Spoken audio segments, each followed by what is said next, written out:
The following is an encore presentation of stories from the Dooralong Transformation Centre. And good news, Michael's sat opposite me. So Michael from Dooralong. So good morning to you, Michael. How are you? Yeah, not too bad. Hey, what did all that rain do to Dooralong? Couldn't come home on weekend leave. It was flooded. No buses in and out, so no one could go out. So you were cut off, or Dooralong was cut off? Yeah, pretty much. The water was over the bridge and stuff like that, yeah. And that went on for 2 days? 2 days, yep. Oh, so you got extra weekend leave? Yeah, pretty much extended leave.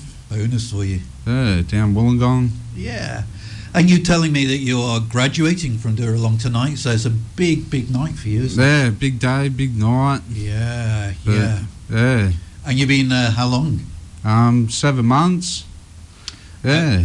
Okay, let's turn the clocks back as we always do. You've been the last 7 months of your life have been spent at Dooralong, but before then, what sort of percentage of your life was spent fighting addiction? I was using for the last 18 years. About 18 years, and thought I was sort of born with this disease, or from the age of about 5 with trauma and abuse. Mm-hmm. And I didn't feel comfortable in my own skin, pretty much hated myself, and I started pot at the age of 11. Yeah. Cigarettes, Listeners can't see it, but you're still a young guy, so for you, you must have been in addiction for a huge percentage of your life. Yeah, I'm 30 years old now. Started when I was 11, so over 50% of your life. Yeah, spent in addiction. Long time. It is a long time, isn't it? Yep. And look, we're not going to get into the detail, but you did say earlier that the reason you started taking drugs at such a young age is that bad stuff was happening for you and you just didn't feel comfortable. Yep. Yeah, I didn't have many friends and stuff in school. I was disconnected to everybody. Was a really quiet, shy child. Yeah. Yeah, it's just living in my own world. I needed distractions when I was a kid, like motorbikes, bikes, and that was just an escape for me, just to get out of home. Yeah. So yeah, I suppose it was a form of self-medication that or even a coping strategy is what you did to be able to survive. That's right. Yeah. But it sort of got a grip of you. Yeah. Yeah. Mum and Dad worried for you at that very early age, at the age of 11? Did they say, Michael, what's going on for you? Yeah. They knew what was going on, but I did try and hide a lot of it.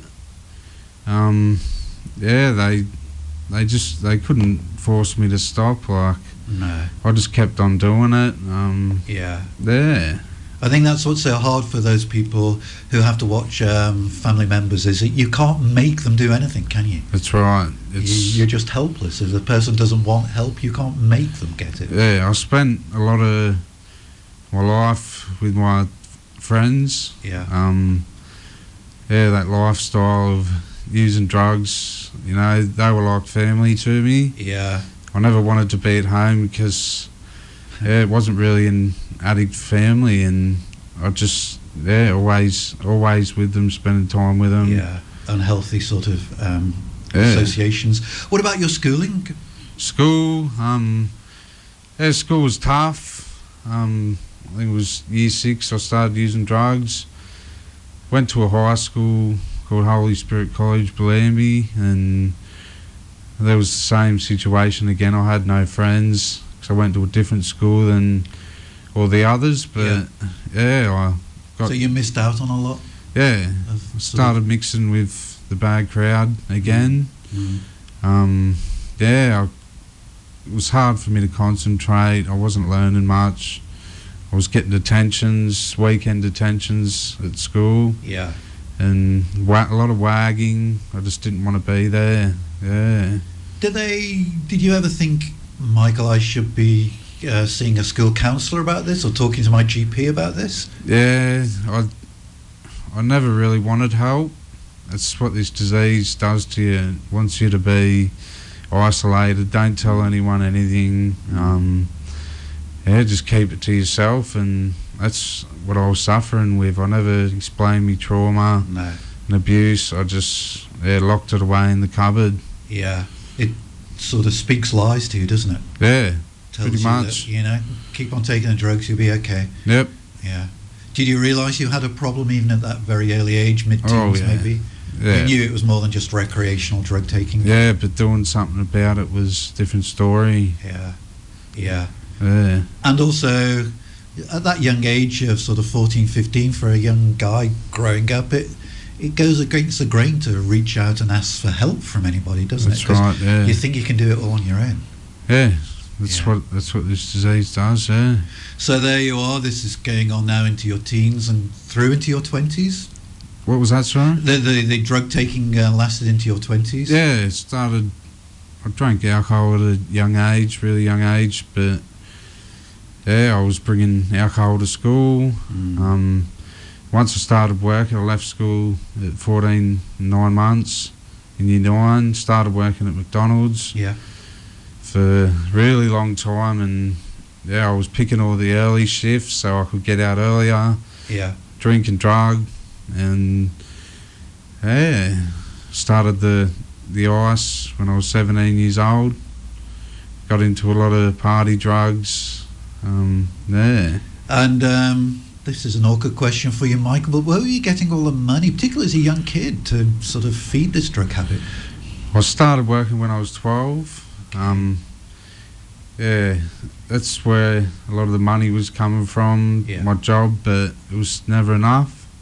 I would ask my parents for money, pretty much use my parents to, Bankroll your drugs. yeah, to get through the day.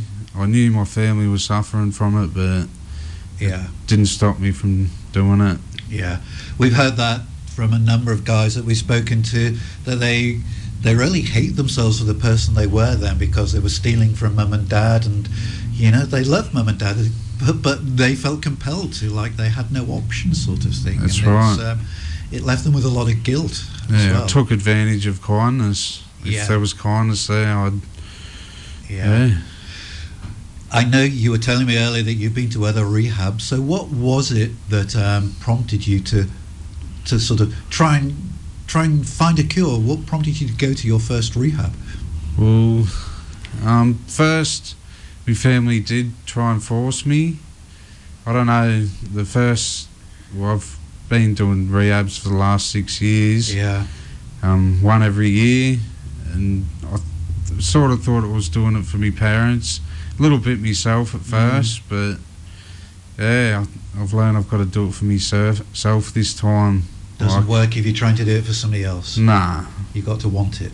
Yeah, and there's no cure out of this disease. And you say you've been to sort of 6 rehabs. Yep. Obviously, they didn't work completely for you.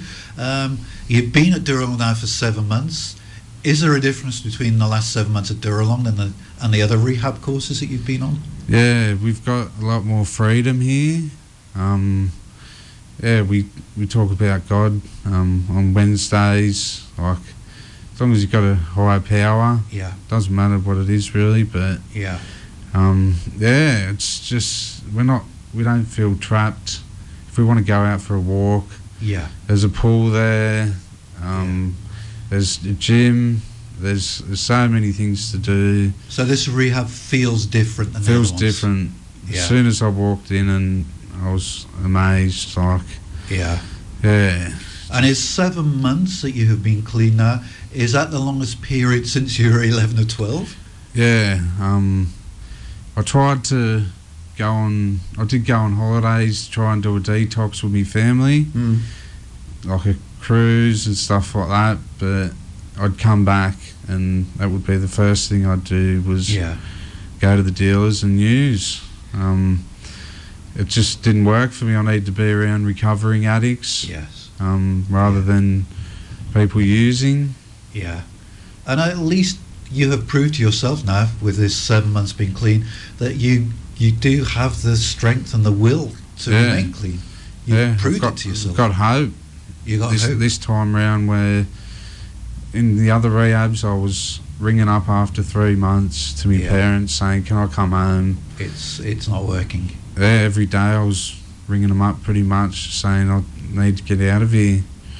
Yeah. Look, we're going to take a break for some more music, and then we'll come back and we'll pursue that sort of question about what's so different about Dooralong and the place of God in all this. So what we're going to do, Rima Central Coast, talking to Michael this morning from the Dooralong Transformation Centre, who has been in addiction for over half his life. He's 30 at the moment, but he started with the drugs at the age of 11. But for the past 7 months, he has been clean. But more importantly, he's been at Dooralong, sorting his head out. And you were saying earlier, Michael, that you now have hope for the future that you haven't had previously. Yeah, a lot of hope. I've never had that before, and it's different this time. Yeah.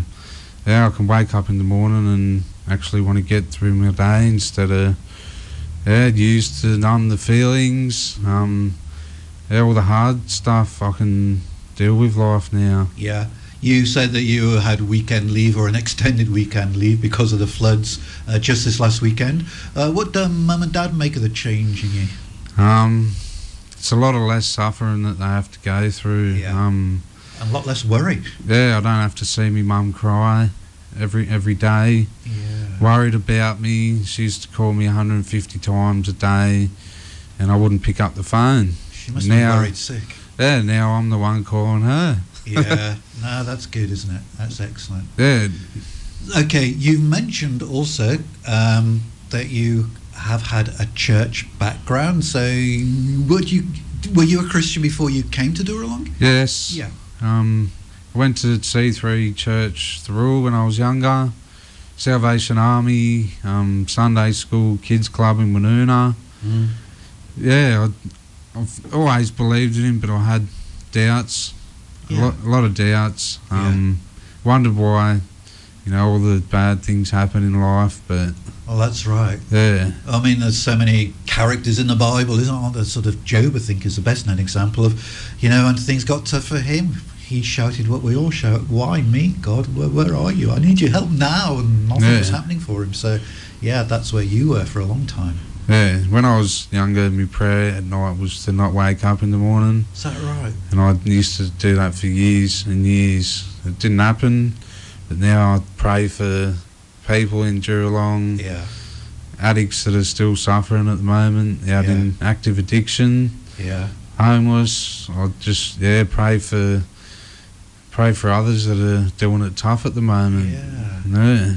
Do you think God had a hand in finding you a place at Dooralong?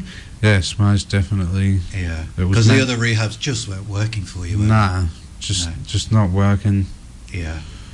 But then you were living in Wollongong. How come you found out about Dooralong? Here we are, sort of nearly at Newcastle. It's a long way from Wollongong. Yeah, as I said before, a friend that lived in the area has done the program twice. Yeah. He suggested it to me, and I'm glad I didn't give up. That's one thing I've learned, is to not give up. Yeah. I've done one every year, Rehab, and I've found the right one this time. Yeah. And did you ring them? Because I know some guys... Yeah. Yeah. So you rang them and said, look, I need help. Yeah.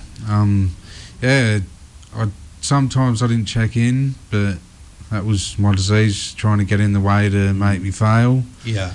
But I just kept on checking in. It was a long list, but I got there in the end. Good. I went to William Booth, Detox, Salvation Army, and... Because that's one of the requirements they have at Dooralong. You have to be clean, you have to be detoxed before you go there, don't you? Yeah. And after, having been in addiction since 11, was that really hard, the detox? That's the hardest part, I think it is. It's when you say goodbye to your old life, you wake up in the morning, you don't have drugs next to you, and it's like living in a different world. Did you ever think of just, I'm going to jack this in, it's not worth it? Yeah, I had that thought like all the way, probably for 2 months or something. I just had to fight it, just not let the negativity sink in. I try and be as positive as I can. That would be quite hard, I think, because you realise there's no magic fix here, there's no magic wand. This is just going to be sheer willpower, not jacking it in, Yeah, not well, giving up. I thought drugs were the solution, but they come the problem, not the solution in the end. Yeah. And yeah, I was never happy. And drugs made me happy, but only for short term. Yeah. So you've been at Dooralong now 7 months. It's sort of reconnecting with the Salvos, because you said you used to go to their Sunday schools. And, Yeah. So do you go to one of the local Salvo churches on a Sunday? Yeah, Long Jetty. Always go to that church. I'm really happy with it. If they don't have a driver for another church, I'll drive for them. Yeah. Yeah, I'm happy to go anywhere with the Salvos. Nice people, really nice people. Yeah. Yeah. Love the music, the food. Yeah. The food in churches is just, well, yeah. fattening. It's so good. Cream and cakes and biscuits. You don't need lunch when you get back to the Rehab. No, you don't. No, you don't. But it is the people that make the church, isn't it? It's That's right. Sort of, the gentle acceptance of you. Really welcoming. Yeah. And don't care what your past history might look like. Just accept you as you are. That's right. That's terrific. So, last 7 months, what have you learned, do you think, over the last 7 months? What do you now know about Michael that you didn't know 7 months ago? I used to struggle my whole life. I struggled, and I can wake up now. Sometimes I feel like I'm in a hole when I wake up in the morning. That's when my disease starts doing push-ups. Yeah. But I try to get out of that hole every day.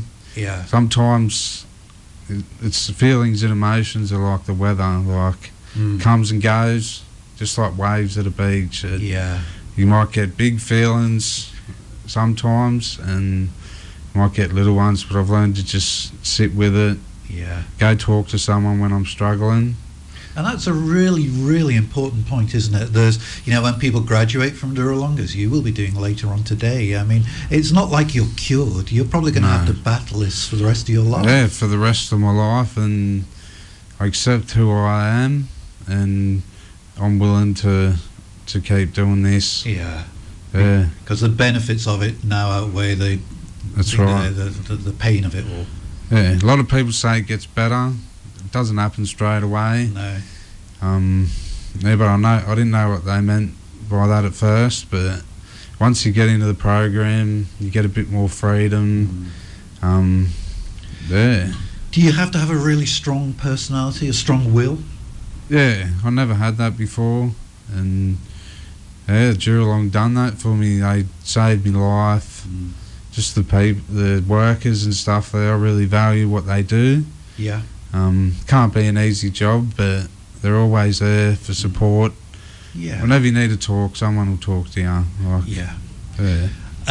We'll talk about your sort of future hopes, probably after we've had a break for some more music. But before we take that break,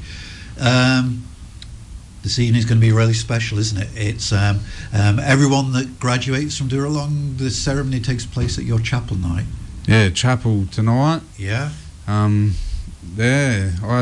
When I first come in, I was all the way up the back.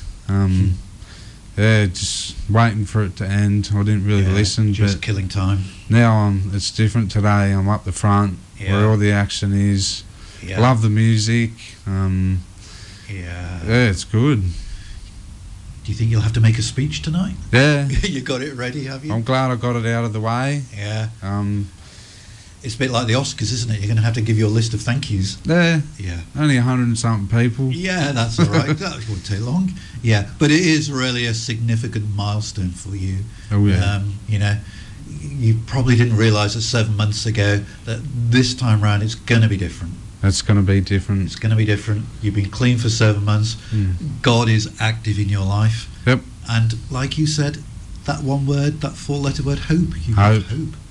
Amazing. I have hope in everyone too, not just myself.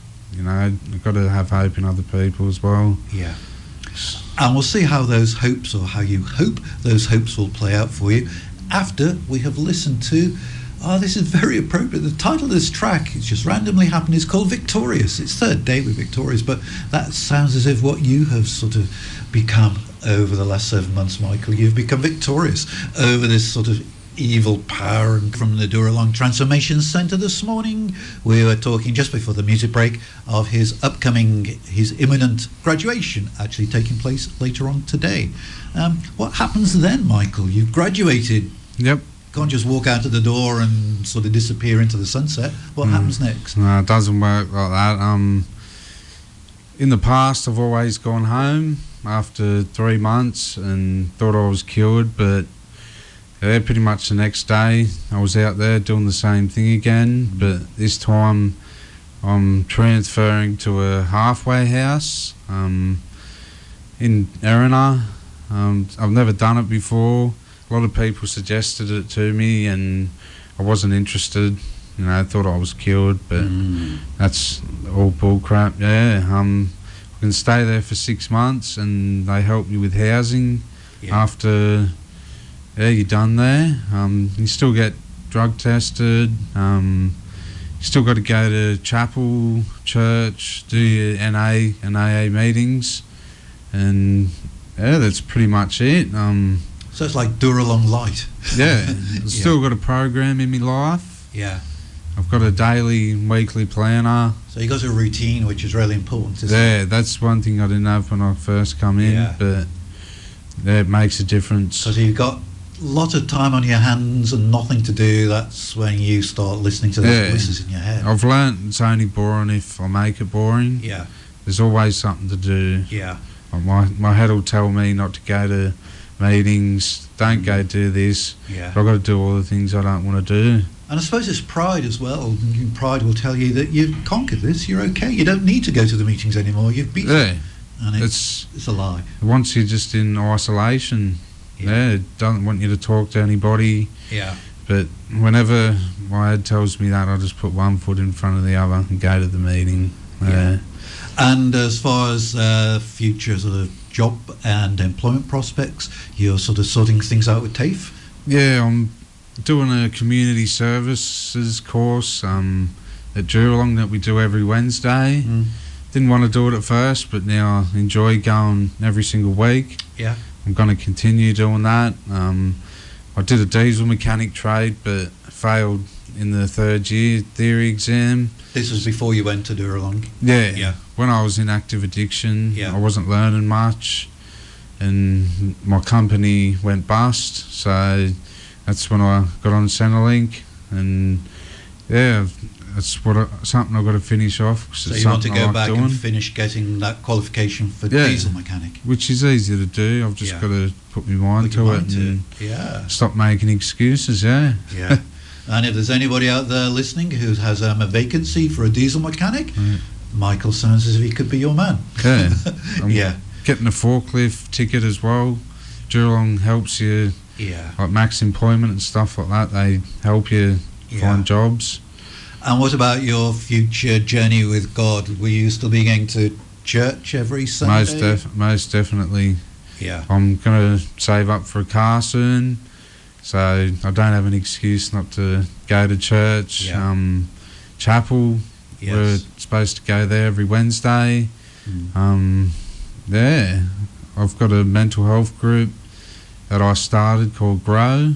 Oh, I've heard of Grow, yeah. Yeah, and I'm glad I went to that because I had a lot of mental health issues that I didn't deal with, and thought medication was the answer for it, but sometimes just talking about things is more helpful, isn't it? Yeah, there's 12 steps of mental health as well. Yeah, Grow are a national organisation. They do terrific work, don't they? Excellent.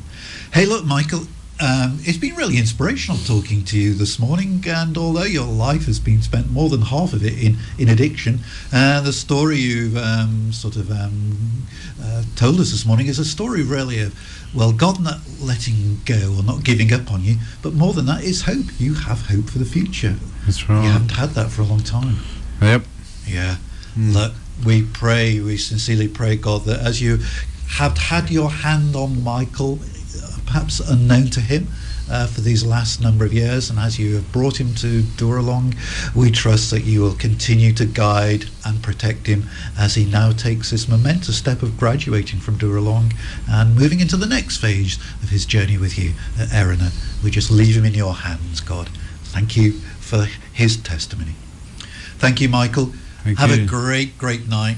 It's I going to will. be wonderful. And get your thank you speeches sorted. Yeah.